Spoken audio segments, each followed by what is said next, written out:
The man jolts awake and sees his hands slowly turning transparent. He frantically stands up, only to realize he is still lying in the hospital bed. As he wonders what is happening, a strange woman nearby stares at him in silence, making him scream in fear. Annoyed by the noise, the woman snaps her fingers and seals his mouth shut. She introduces herself as Ryan, a grim reaper from the underworld. She belongs to the risk management team, a unit that saves people who are about to give up on their lives. The story flashes back to not long ago. Jun has just failed his 100th job interview.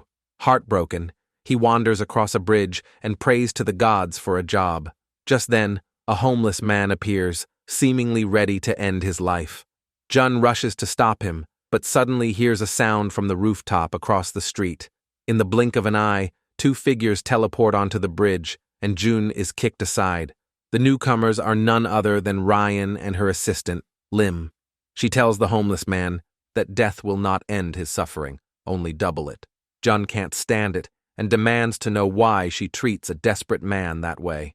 Lim warns Jun not to interfere, but in the middle of their argument, the homeless man climbs over the railing. Jun lunges forward to grab him, but both of them fall into the Han River. When Jun opens his eyes again, he realizes his soul has slipped out of his body. Ryan explains that because of their mistake, Jun got dragged into this accident. The homeless man survives. Jun's condition gets worse. He falls into a coma and won't wake for 3 years. To clean up the mess, Ryan decides to take him back to the company to see what to do with him. They enter what looks like an ordinary funeral home, but it is actually a gateway to the underworld. All the way, Jun trembles in fear because right beneath his feet lies hell. But when the doors open, he is stunned by the grandeur and splendor before him. Ryan leads him to the chairman's office and tells him to wait there for the Jade Emperor. Meanwhile, an elderly woman in simple clothes warmly greets each employee, asking about their health. She then walks into the chairman's office and hands Jun a cup of warm milk. Jun thanks her sincerely, then can't help but curiously ask what the Jade Emperor actually looks like. The old lady doesn't answer. Instead, she walks up the steps and instantly reveals her true form. She is the legendary King of Heaven. Jun is so shocked that he drops the milk. The Jade Emperor apologizes to him, explaining that it was her staff's mistake that left him in a coma. Seeing that Jun has a good heart, she gives him 2 options: stay in the coma and wake in 3 years, or work at her company and wake in 6 months. The chairman knows he has always longed for a job and suggests he give it a try. As compensation, once he wakes up, he will pass any interview or exam he wants. Unexpectedly, Jun refuses, convinced that this surreal experience is just a dream. With no other choice, the chairman lets his soul return to his body. He sees his mother faint from grief and desperately tries to open his eyes, but fails. In his panic, he shouts in his heart, "I'm willing to be a Grim Reaper." To return to his mother as soon as possible, Jun accepts the job at the Underworld's company. Because the risk management team is short-staffed, the chairman assigns the new recruit to Ryan. Ryan looks at this half-human, half-spirit guy with obvious disdain, but reluctantly takes him in. Soon, Jun gets his very first mission. As soon as the team arrives on site, they see the target collapse hard onto the ground. Worse, an out-of-control motorcycle speeds straight toward her. Ryan snaps her fingers, freezing time in an instant. She then changes the direction of the motorcycle and saves the girl. Jun is stunned, unable to believe that a terrifying Reaper actually saves lives. Ryan explains they only save those who are about to give up on their lives, not people who are already dead. That's what the risk management team does. The girl they rescue is Yunbi, who has been bullied by classmates since childhood. After graduation, she becomes a screenwriter, and this time she's interviewing an author who just wrote a comic book about school bullying. Seeing the girl being humiliated in the comic, Yunbi instantly recalls the most painful memory of her past. In middle school, her and her friend's laughter once accidentally offended a delinquent girl named Kim. From that day on, Kim targeted her relentlessly. She even ordered Yunbi to burst out laughing whenever she heard the click of a ballpoint pen, no matter where or when. Over time, Yunbi became the class punching bag. Her friend couldn't stand it anymore and urged her to ask the teacher for help. but Kim overheard their conversation. She spared Yoonbi and instead targeted her friend as the next victim. To protect her friend, Yoonbi knelt and begged Kim for mercy. She even clicked the pen herself while laughing loudly. From then on, the click of a pen becomes her lifelong nightmare. Ironically, that writer turns out to be Kim, the very one who used to bully Yoonbi. During the interview, Kim speaks confidently about her creative philosophy. Her work centers on revenge against bullies and gives a voice to the weak. She seems to recognize Yoonbi and keeps clicking her pen. Unable to bear it, Yoonbi runs to the bathroom and laughs in despair. Jun realizes that Kim doesn't look like a good person, and Ryan senses there's more between them.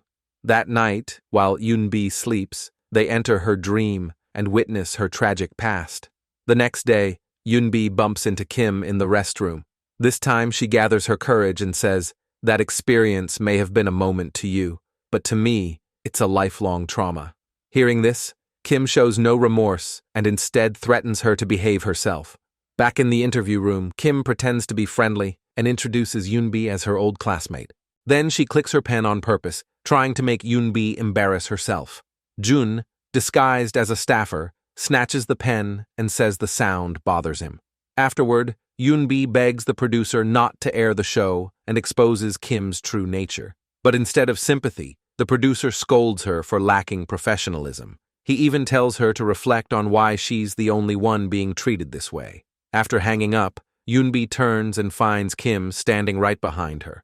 Kim sneers that someone as useless as her will never get help, whether at school or at work. Then she clicks the pen again, forcing Yoonbi to laugh. In despair, Yoonbi heads to the rooftop. Her negative energy level has already crossed 92%, meaning she's at extreme risk of suicide. Jun tries to stop her, but Yoonbi doesn't believe anyone would ever help her sincerely. Unlike Jun, Ryan keeps provoking Yoonbi, mocking her for being bullied because of her weakness. Her negative energy level quickly rises to 97%. Standing outside the railing, Yoonbi shouts in anger, accusing Ryan of knowing nothing and having no right to say that to her. She also wants to live a normal life, but no matter how hard she tries, even smiling was traumatic. Ryan sees that she doesn't really want to die, so she softly says, "Try to get over it. If you can't, try harder." Yoonbi freezes because the words sound so familiar. On countless desperate nights, it was those very words that kept her going. Trembling, she asks who Ryan really is. Ryan replies, "I'm the one here to save you, and I'm a Grim Reaper." Startled, Yoonbi loses her balance and falls backward. As she plummets, flashes of happy memories with her friends play through her mind. She slowly closes her eyes and whispers, "I want to live too." Just then, Ryan catches her and safely brings her back to the ground. She says earnestly, "There's no salvation unless you save yourself, so don't ever let anyone treat you horribly." Even so, Yoonbi's negative energy level drops to 50%, and she's still not out of danger. Suddenly, Jun rushes over with a man, the comedian who once made Yoonbi laugh. His humor finally makes her laugh again, and this time, the smile comes from her heart. Jun steps forward and hugs her, thanking her for hanging in there. Lim notices that the level has fallen to 20%, which means Yoonbi will no longer so easily choose death. Later, Jun wonders what would have happened if they had failed. Lim answers, she would have gone to hell walking forever in endless regret. Ryan adds, it's not punishment, but the price she would pay for giving up her life so recklessly. After that, Jun and Lim clock out, but Ryan's work is only beginning. She confronts Kim, giving her one last chance to apologize to Yoonbi, but Kim doesn't take her seriously. Ryan grabs her by the throat and drags her into a dream. There, Kim personally experiences the torment Yoonbi once went through. She soon breaks down, crying and begging for forgiveness. But her punishment doesn't end there. The news exposes that she was a bully when she was a student. From now on, she'll be hated by those who have never met you, and the hell she'd go to after death. In addition, the two sidekicks who took part in the bullying back then also receive the punishment they deserve, and the producer who stayed silent despite knowing the truth also faces public condemnation. Seeing all this, Yoonbi finally shows a look of relief. The next day, Jun officially reports to the risk management team. He gets a tailored uniform and a new identity and appearance for working in the human world. Lim reminds him never to use his abilities in front of humans or interfere in human affairs. He must leave no trace in the living world. That night, Jun secretly returns home to honor his late father. He whispers that he's joined a good company and promises to work hard so he can return to his mother and sister as soon as possible. Just then, a noise comes from outside, and Jun quickly hides in the room. Watching his family's tired faces, his heart aches. After leaving home, Jun receives his next mission. A young man named Namgung has reached a negative energy level of 82%. Lim points out that the target is Jun's best friend. He worries Jun's personal feelings might get in the way, but Ryan argues that personal feelings can help sometimes. Sure enough, when Jun hears the news, he rushes to find his friend. Back in middle school, Namgung was often bullied by delinquents until one day, Jun stepped in to stop it. From then on, the two became close friends who always supported each other. Now, Jun keeps banging on Namgung's door, but when Namgung finally opens it and sees a stranger's face, he immediately locks it again. Jun paces anxiously outside and even calls the police. Yet when the police arrive, they arrest Jun instead. It turns out Namgung called in a breaking and entering. Luckily, Lim shows up at the station just in time to clear things up. Once Jun calms down, Lim explains that this year is Namgung's third year taking the police academy exam, and he failed again. The overwhelming pressure completely breaks him, leaving him shut in all day. Jun remembers that whenever Namgung had a hard time, he always talked about the fried chicken he ate with his dad when he was 6. Jun thinks maybe fried chicken could reignite his fighting spirit. Lim immediately rejects the idea, because even he's a reaper, there's no way to go into the past. Ryan believes they need to get Namgung out of the house. The two disguise themselves as church members to spread the good word, but Namgung shows no interest. Out of options, Jun sends him a text. Surprisingly, it works. Namgung bursts out of the house and runs all the way to the hospital where Jun is. Standing outside the room, he forces a bitter smile, realizing the text could not possibly have been sent by Jun. Jun tries to comfort him, but suddenly his body and soul react violently. Just then, a strong hand grabs Jun and throws him against the wall. It's Gil, the leader of the escort team and Ryan's sworn enemy. Years ago, she was once part of his team. One day, Gil called her for an urgent mission. On a rooftop, they find a man about to end his life. At the last second, Ryan grabbed his hand, refusing to let go. Gil warned her not to interfere with human fate and pulled her away. The two erupted in a fight afterward. Gil insists that struggling through pain is the destiny of the living, so people like this are not worth saving. Ryan, however, believes they might not have had any other choice. That clash of beliefs made them sworn enemies. Now, back in the present, Gil harshly scolds them for being irresponsible and unprofessional. Only then does Jun realize what he just did might keep him from ever returning to his body. Simply put, he'll die. After leaving the hospital, Jun finds Namgung again. He casually sticks a straw into a beer bottle for him. Namgung stares at this strange man in confusion, since that habit belongs only to Jun. Slowly, he lowers his guard and breaks down, crying that despite studying so hard, he still can't pass the exams. The repeated failures feel like an endless hell. Jun knows that feeling well. Back when he couldn't find a job, he also thought he was nothing but a failure. Just then, Namgung suddenly says, "I want fried chicken." The team realize that the fried chicken from 23 years ago is the only hope that keeps him going. So Ryan goes to the chairman and asks to borrow a car that can travel through time. The chairman agrees right away without asking any questions. In the underground garage, Jun is thrilled by the endless rows of luxury cars. But in the end, Ryan chooses the plainest little red car. Jun is deeply disappointed, but gets in reluctantly. The car slowly pulls out, and time rewinds back to 1999. Because of the financial crisis, Namgung's father goes bankrupt and is forced to sell socks on the street.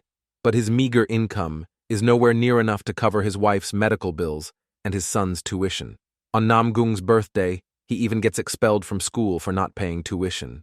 Worse, when they return home, the landlord kicks them out for unpaid rent. To comfort the heartbroken Namgung, his father promises to buy him fried chicken and then takes him to the hospital. Meanwhile, Lim notices Namgung's negative energy level climbing fast. Suddenly, Namgung dashes into the middle of the street and nearly gets hit by a car. Lim drags him back and begs him not to do something foolish. Namgung mutters, "Now I finally understand the look in my father's eyes that day." Elsewhere, on the way to buy the fried chicken, Namgung's father suddenly slams the accelerator. Ryan instantly remembers the insurance policy she saw in his truck. She realizes he plans to cause an accident so his family can collect the payout. With danger closing in, Ryan has no choice but to stop the truck. But even then, the man is still determined to give up his life. Furious, Ryan slaps him to snap him out of it. Once calm, the man admits that his debt is ballooning with no end in sight.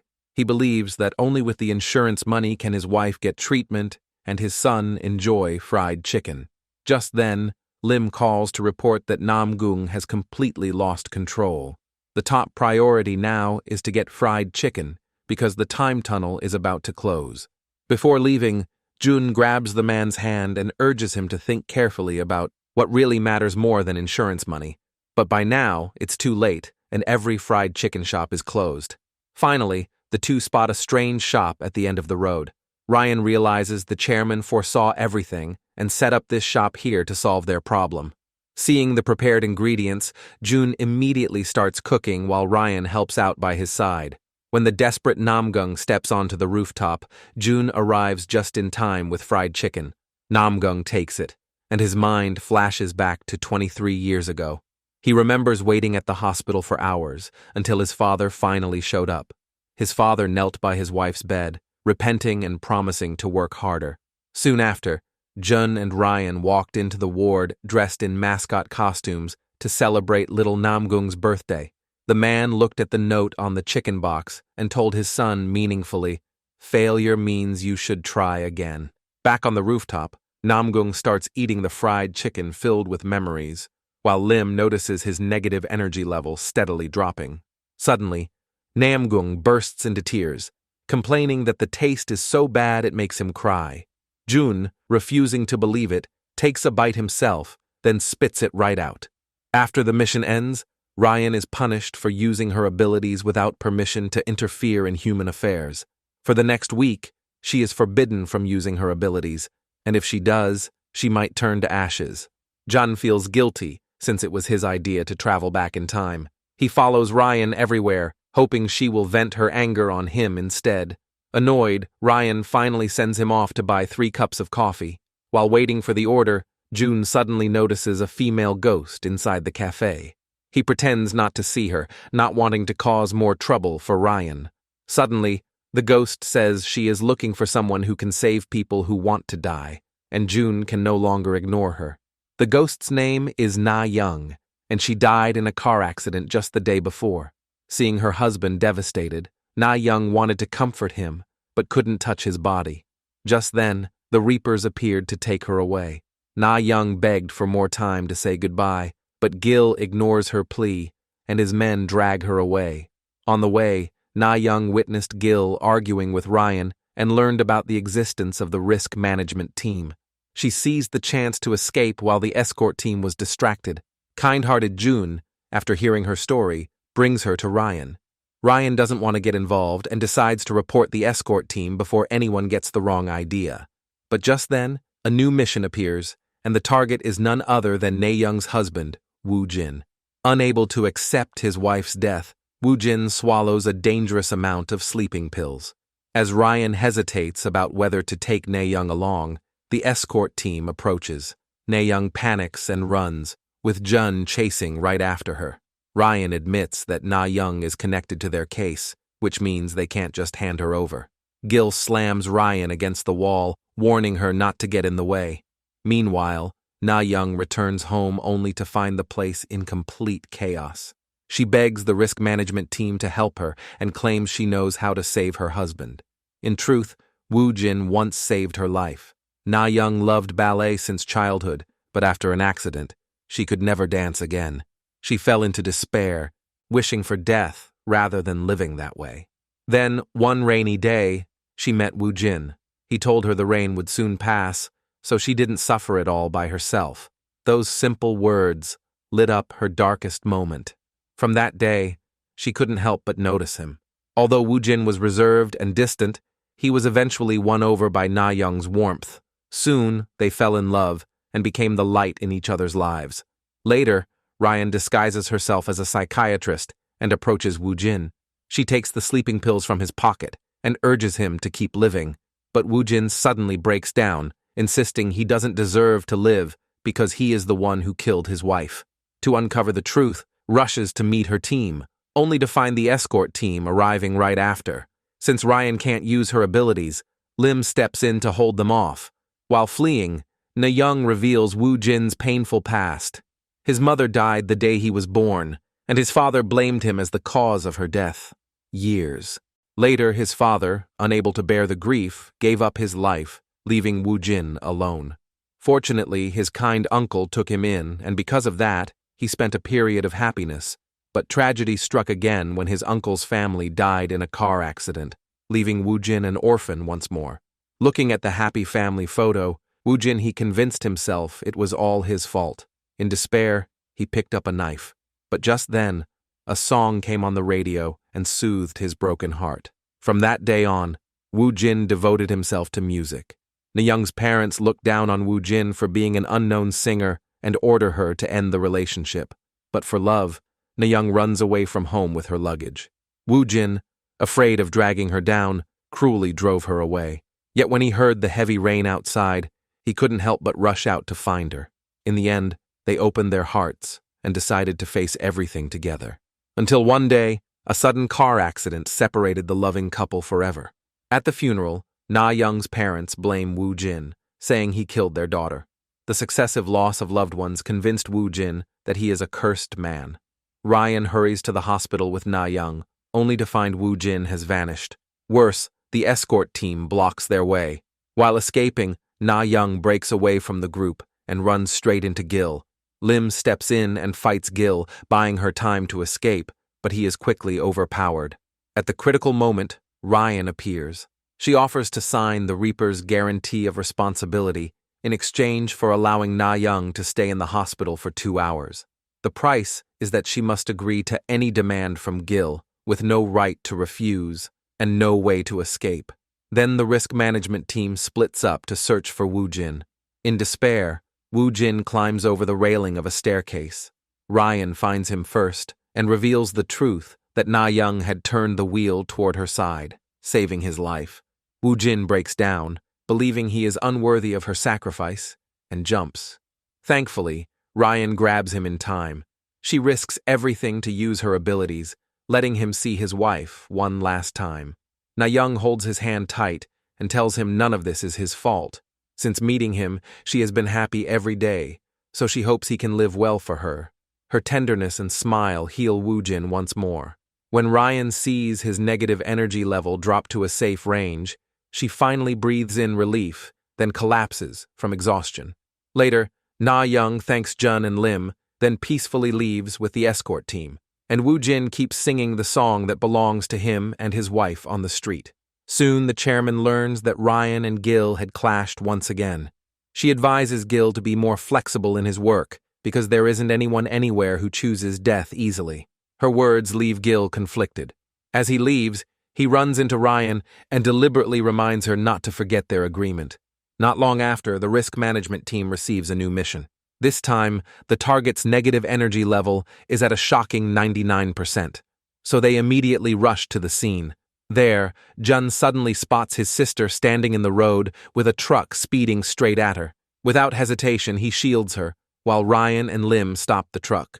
Crisis averted, they notice Jun's sister holding a dog in her arms. She first thanks Jun for his help, then admits she can't take it with her. Ryan immediately promises they will take care of it. It turns out the dog is the target of this mission, which leaves Jun and Lim stunned. But whether human or animal, the risk management team is responsible for saving them all. The three of them visit several animal hospitals nearby, but never find its owner. After an examination, the doctor says it is a 13-year-old dog in very poor health and doesn't have much time left. Jun immediately assumes the dog has been abandoned because of illness, but the dog barks at him furiously, as if denying it. Since the mission target can't speak, Ryan sends Jun to the editing team to search the dog's memories for clues. In the video, Jun sees that the puppy was adopted long ago by a mother and her son. The boy adored it, and they grew up side by side. During one walk, the boy shielded the dog from a car accident, leaving a scar on his arm, but he stayed optimistic, later covering the scars with tattoos and calling it marks of glory. However, after his mother died, the boy began to distance himself from the dog. Later, after being diagnosed with a serious illness, the dog curled up all alone in a park corner. Watching this, Jun feels a pang of sorrow and insists the dog must have been abandoned. Ryan sighs softly when she hears, but her duty is to save lives, so this isn't going to go the way the dog planned. During treatment, Jun watches the dog with pity and once again complains about its owner. As expected, the dog barks loudly at him again, as if to refute his words. That's when Jun suddenly remembers the doctor mentioning the dog was still wearing a collar, which meant it had a family, and dogs can usually find their way back. Suddenly it hits him. Maybe the dog ran away on its own. With this idea, Jun asks Ryan to search pet forums for clues. Sure enough, Lim soon finds the account of a boy with a tattoo on his arm. In the photos, he holds the dog with a bright smile. It turns out that ever since the dog went missing, the boy has been feeling down. As an illustrator, every time he draws a dog, he ends up in tears. At home, he replays old videos of the dog, regretting he never spent enough time with it. Just then, the boy receives a message from Ryan. He rushes to the meeting place, only to learn that the dog wants to give up its life. Ryan asks if he knows why. The boy falls silent, then seems to understand.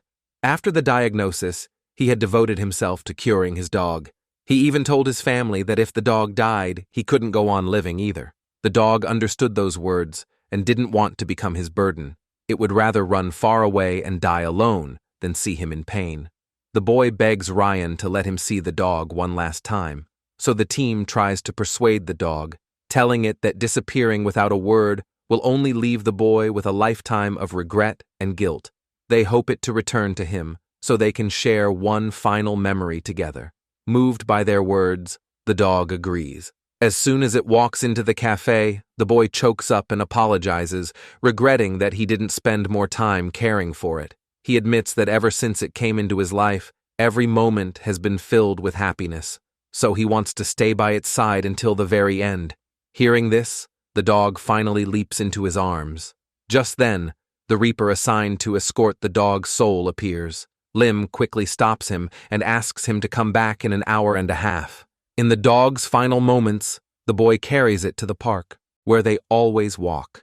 He cries as he recalls their memories and promises that after it leaves, he will live well. The dog listens quietly and slowly closes its eyes. Their story moves Jun deeply. He deeply understands the feeling of not wanting to burden family. The next day, he tells his sister what happened. She admits that although life is hard for her and her mother now, they have never thought of giving up hope. Later, Jun visits the hospital and runs into his mother. He asks if she ever feels exhausted caring for patients all day. She smiles and says that just seeing her son makes her feel better, and that every day she looks forward to him waking up. Jun hugs her gently and wishes her well. 50 years later, the chairman tells the dog that this time it can be reborn as a human, but before that, it must see someone first. Just then, an old man with tattoos on his arm walks in. The dog runs to him with joy, pouring out 50 years of longing. Before long, the risk management team receives a new mission. This time, the victims are twin siblings, both showing dangerously high negative energy levels. A few days earlier, the younger sister, Yunhui, was brutally attacked in an alley, but the criminal only got a light punishment. Since then, Yunhui had lost the will to live, while her brother, Yunjae, protested alone on the streets. After reviewing the case, the team splits up. Ryan disguises herself as a prosecutor and approaches Yunhui, hoping to convince her to file an appeal. But Yunhui doesn't care about winning or losing. She even blames herself for everything. Meanwhile, Jun and Lim reach out to Yoonjae to learn more. He is full of guilt and regret, blaming himself for Yoonhoi's suffering. One night not long ago, the siblings unexpectedly ran into each other at the same bar.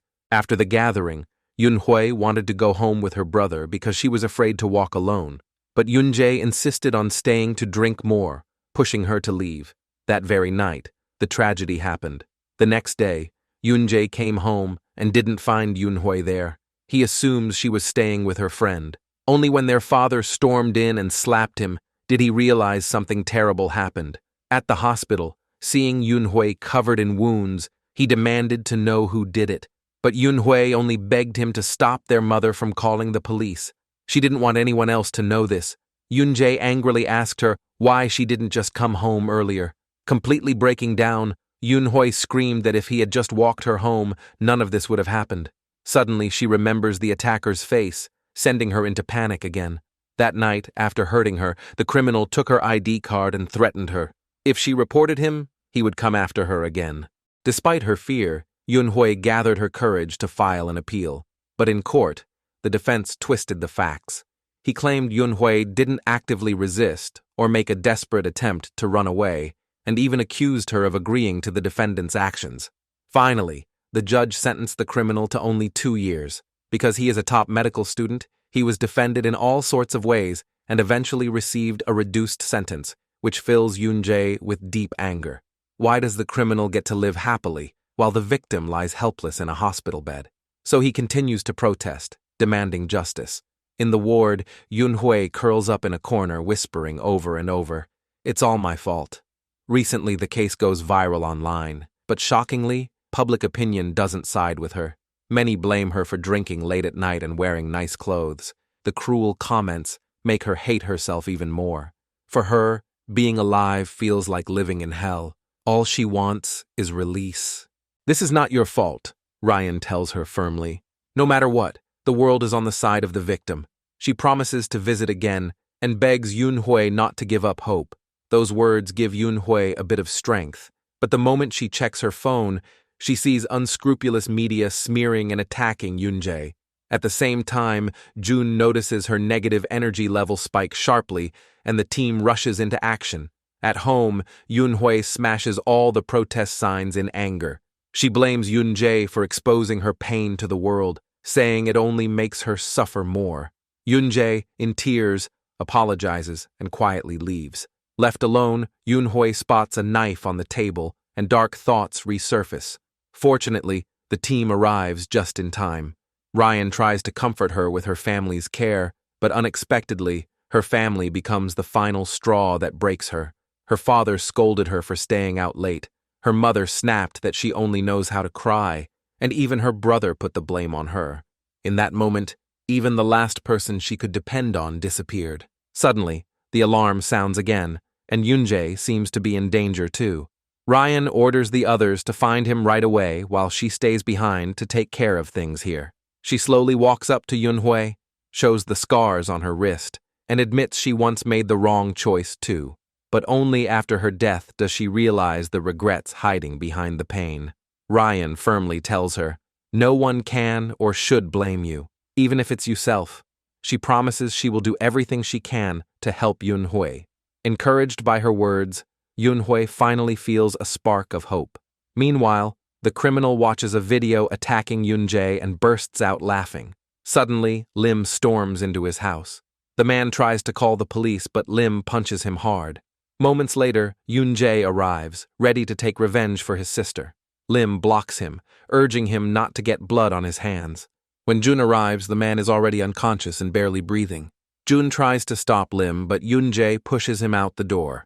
Jun knows clearly that Yoonjae plans to atone with his life once the culprit dies, and then firmly says that death can't solve anything.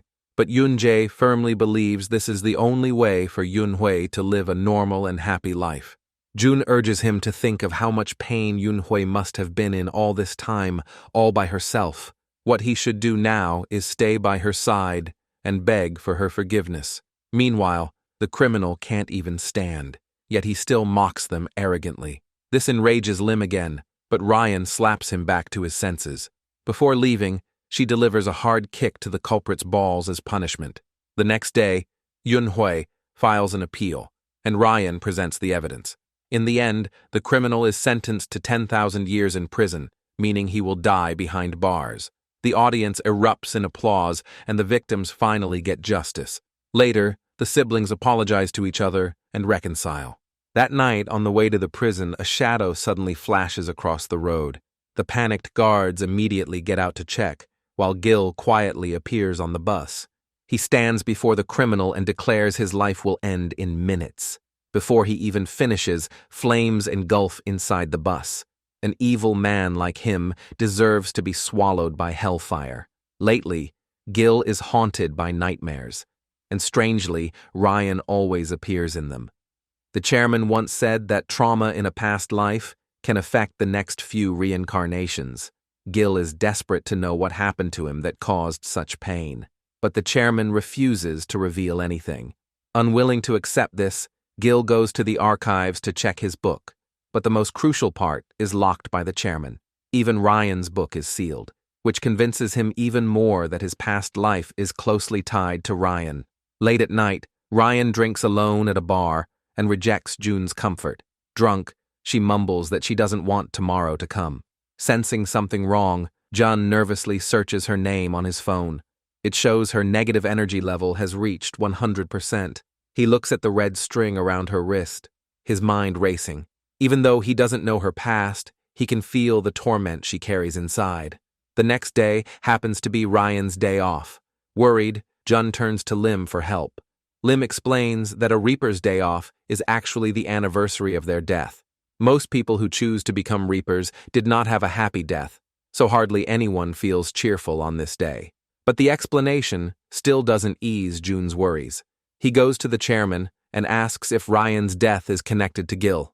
Earlier, Jun overheard a conversation between them and found out that Ryan once appeared in Gil's dream. The chairman doesn't answer his question. Instead, she asks him what Ryan means to him. Jun thinks back on their time together and admits that at first, Ryan is cold and harsh, but later, he starts to truly respect her and wants to do everything he can to help her. Hearing this, the chairman realizes June is ready to help Ryan. She gently covers his eyes and calls forth Ryan's memories. The scene shifts to over 400 years ago. Ryan is the daughter of a wealthy family. Unlike most girls, she loves archery and hunting. Once, after being injured on a hunt and saved by a village hunter, she grows close to the people in the nearby village.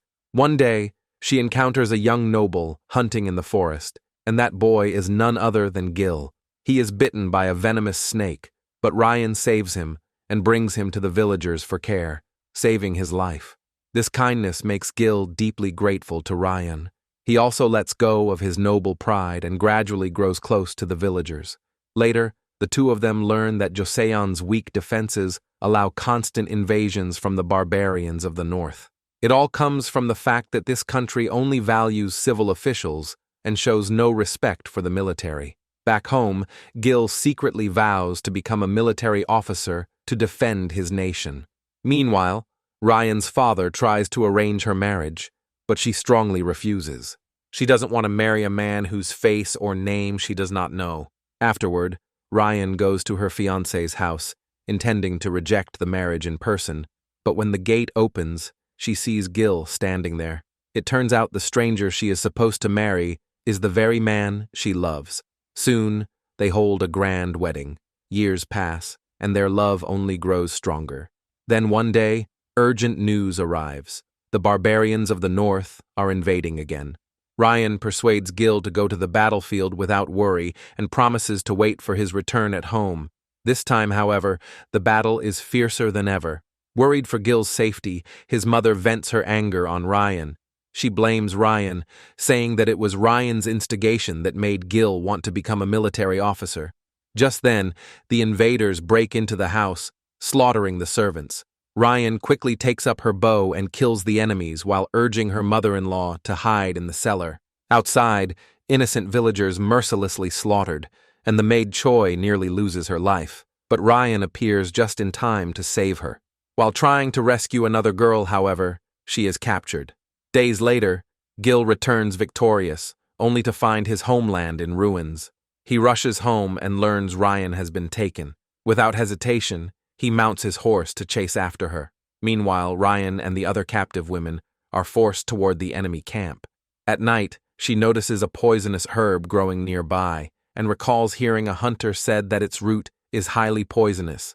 She secretly gathers the roots and mixes them into the enemy's food. Soon after, the soldiers collapse from the poison. Ryan quickly frees the women and leads them in escape. By the time Gil reaches the camp, it is already deserted. The women travel through the forest all night and finally reach Joseon's border, only to be blocked by soldiers who claim that anyone crossing the border is no longer a citizen of Joseon. Ryan is outraged. After surviving countless dangers, they are now abandoned by their own country. Just as the standoff escalates, Gil arrives in time and threatens the guards to open the gate immediately. However, life for the women after returning home is far from easy. They are forced to bathe in a designated river to regain their virtue, while facing endless judgment and slander from the people. Everyone believes they have traded their bodies for freedom. Even Gil's mother pushes him to divorce Ryan and promises to find him a proper wife. Gil explodes in anger, saying it is the nation's incompetence and men's cowardice that bring these disasters upon women. But the rumors still spread wildly, claiming that Ryan is carrying the barbarian's child. Gil, furious, draws his sword and warns them to shut their mouths. His mother seizes the chance to pressure Ryan, telling her to sacrifice herself to protect the family's honor. Abandoned by her in-laws, Ryan suffers even harsher treatment from the people, who throw stones at her. Poor Choi is stoned to death while trying to protect the lady. The death of her maid drives Ryan to the brink of collapse, and she tries to end her life. But Gil stops her and swears he will handle everything. That night, when two villagers slander Ryan again, Gil kills them both on the spot. When Ryan learns what he has done, her heart breaks. She realizes that Gil has become so brutal and lost his true nature only to protect her. Back home, Ryan takes out the dagger her mother-in-law once gave her and ends her life. Her only regret is not saying a proper goodbye to her husband. Jun listens to her story with a heavy heart. He finally understands why Ryan refuses to reincarnate. She wants to help those who suffer as she once did. The chairman explains that Gil reincarnated with all his memories of Ryan sealed away. Usually, one reincarnation is all it takes to erase memories, but Gil came to the company with the wound still buried deep within his soul. Fate brings him and Ryan together once more, only for them to become enemies. Jun wishes he could save the tragic couple, but fate is something even the chairman cannot intervene in. Meanwhile, Ryan receives a new mission. This time, her target is none other than Choi, the maid who died protecting her 400 years ago. The risk management team launches an investigation. In this life, Choi is a top idol, but because she's the type to speak bluntly, she has gathered quite a few haters and faces constant online attacks. Ryan knows well that these cyberbullies get their biggest thrill from criticizing others. She decides to infiltrate the entertainment company and work as Choi's personal bodyguard. Coincidentally today, someone anonymously sends a photo of Choi entering a hotel with a married vice president, which could easily spark scandal. No matter how much Choi explains, the president refuses to believe her. In truth, that day Choi's friend had asked her to meet at the hotel, and she happened to run into the vice president there. They simply exchange polite greetings and then walk into the elevator together. By sheer coincidence, they got off on the same floor. A paparazzo seized the chance to snap several photos of the two walking side by side. When they parted ways, and Choi finally received her friend's call canceling the meeting. Facing the president's accusations, Choi refuses to argue any further and simply gets up and leaves. But at the event, she is harassed by her ex-boyfriend, which makes her even more upset. Soon, just as the rehearsal is about to begin, her father suddenly calls. He's addicted to gambling and abandons the family, but keeps pestering Choi for money. Choi can no longer bear the overwhelming pressure and finally collapses on stage. Jun rushes to take her home so she can rest. When she wakes, her eyes are filled with sorrow. She feels that everyone thinks of her as a product to be sold. Hearing this, Ryan feels deeply saddened. She holds Choi's hand and whispers, "I want to help you." After leaving the room, Ryan orders Jun to stay and watch Choi at all hours and keep her safe. Jun accepts the task and immediately goes to prepare food for her. Watching him walk away, Ryan quietly tells Lim this may be their final mission, because Jun will soon return to the living world. Elsewhere, Gil hears from two co-workers a rumor about Ryan. They say she killed herself. The news completely fuels his curiosity. He goes to the chairman again, demanding the truth about her connection with Ryan and asking her to unlock his book.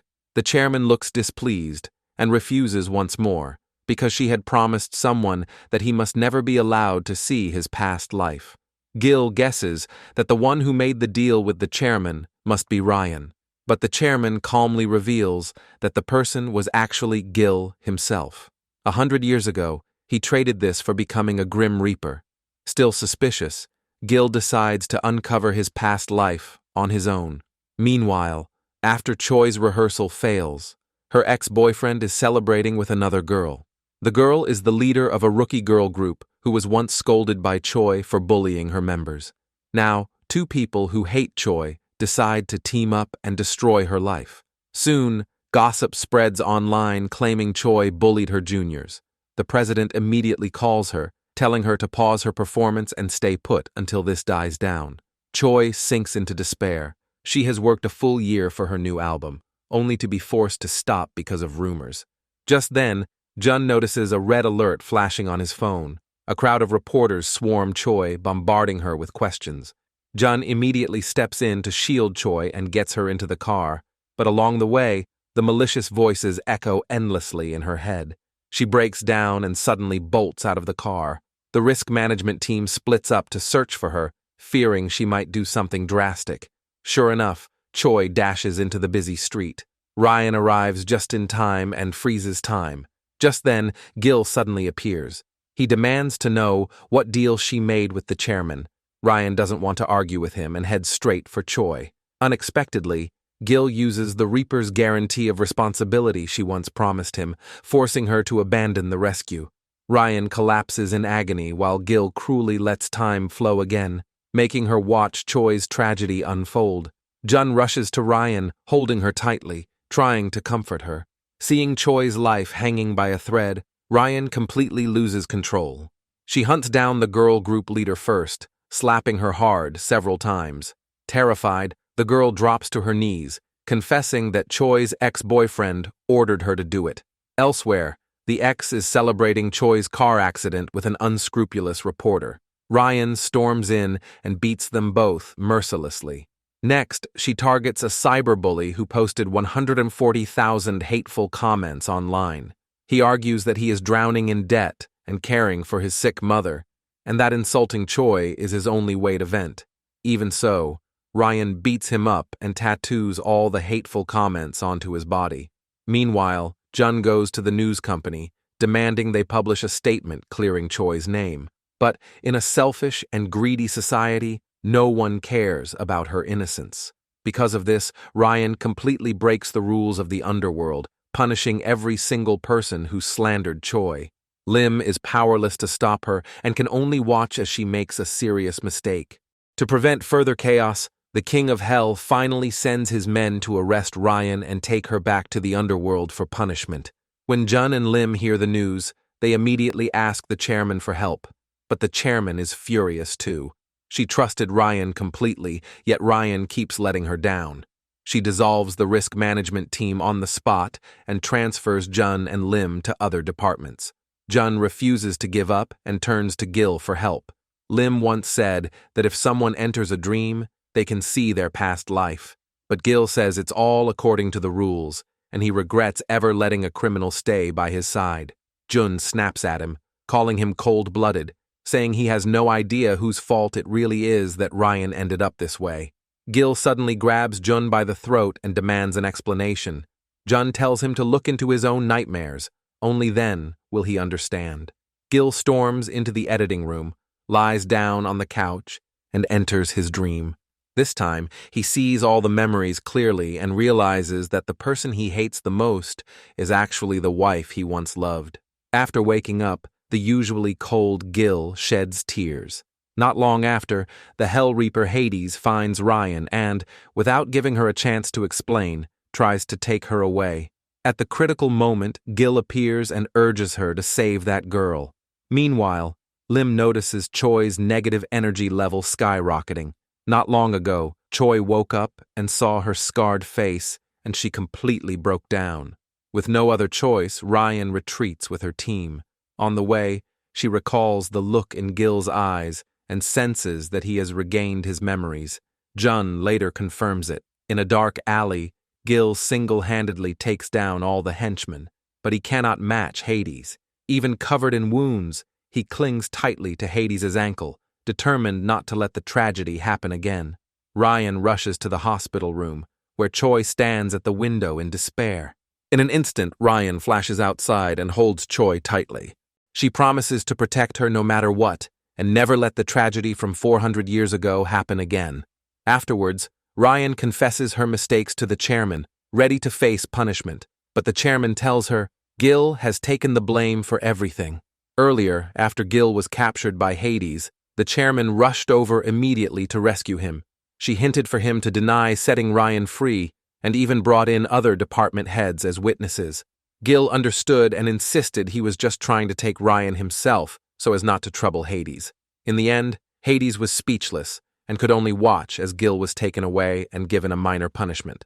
Later, Ryan visits Gil as he serves his punishment. He doesn't understand why she hides their relationship. Ryan explains that the moment she gave up her life, the thread of fate between them was severed. To spare her the burden, Gil lies and says he rescued her not out of love but out of pride. His pride made him misunderstand her and do those foolish things. Although rekindling their past love is impossible, perhaps simply being able to see each other is the best ending. With Jun by her side, Choi gradually emerges from the darkness. One day, Ryan and Lim bring her a lawsuit written by her fans from the underworld. Even after death, the fans continue to support their idol in this way. Lim has already handed the evidence to the media, enough to destroy her ex-boyfriend's life. Meanwhile, cyberbullies are locked in a white room. They can only leave after deleting every one of their millions of hateful comments. Encouraged by Ryan, Choi regains her confidence, and her negative energy level finally returns to a safe range. Because Jun performs so well, the chairman allows him to return to the living world early. Ryan quickly brings him the news, and Jun feels both happy and a little sad. Ryan comforts him, saying, "Everyone that fate brings together must part at least once, whether they like it or not." She thanks him for all his effort during this time and then sends him back to the living world. Soon, Jun slowly opens his eyes on the hospital bed. 6 months later, he finds a job at a major company, and everything goes smoothly. Until one day, when a colleague is humiliated by their boss, Jun instinctively wants to save him. Late at night, the desperate man walks up to the rooftop. Ryan and Lim rush over, only to see Jun desperately holding him back and promising to go with him to Choi's concert. Thanks to Jun's efforts, the man's negative energy level drops to a safe range. Ryan and Lim exchange a smile, pleased with their future colleague. After all, in 49 years and 2 months, Jun will return to the underworld. Just then, Gil shows up, joking that he can help shorten the wait. Jun turns and sees 3 strangers, demanding to know who they are. Ryan smiles and replies, "We're Grim Reapers."